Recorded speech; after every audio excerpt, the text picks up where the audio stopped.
We do know that there were around about three attackers which tried to enter a court premises today afternoon.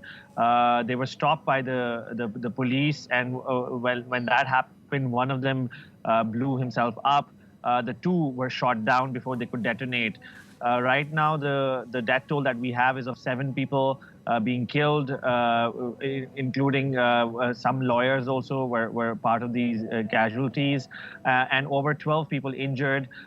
Some of them are in critical condition, and because of which reports suggest that there might be the casualty figure might go up. The police on ground say that they have done a search operation and have cleared the area. They also say that there might have been some facilitators who might have traveled with these attackers, and right now a search operation is ongoing to locate those other facilitators that might have come with the bombers. Taha, we've seen a resurgence of violence in Pakistan recently. What are the authorities doing about this?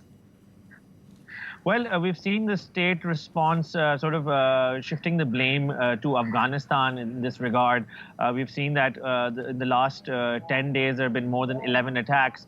And after each attack, we've seen the state saying that the Pakistani establishment, the military establishment, the civilian government saying that these attacks are being carried out by people who are based in Afghanistan. And responding to that, they've actually sealed the border from two places where Pakistan border crossing happens. But given the fact that the border is 2,400 kilometers long, we're seeing that, and it's quite porous. So the attackers continue to keep coming in. Also, at the same time, the Pakistani government has handed over a list of militants that are based out of Afghanistan to Afghan officials here, asking them to be handed over.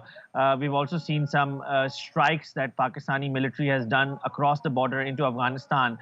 So there are these measures that are being taken, and despite that, we are seeing that the militant network is still thriving and is able to carry out attacks as we saw today, and as we've seen in the last 10 days, over 11 attacks by different militant groups, mostly linked with the Taliban, and they've vowed for more attacks in the coming days in what they're calling this Operation Ghazi, which is what they're saying is going to be a new wave of attacks that they're going to carry out across Pakistan. So because of which there's a lot of security alerts going around, and there are lots of threats, but we're not seeing the security forces being able to manage this threat well.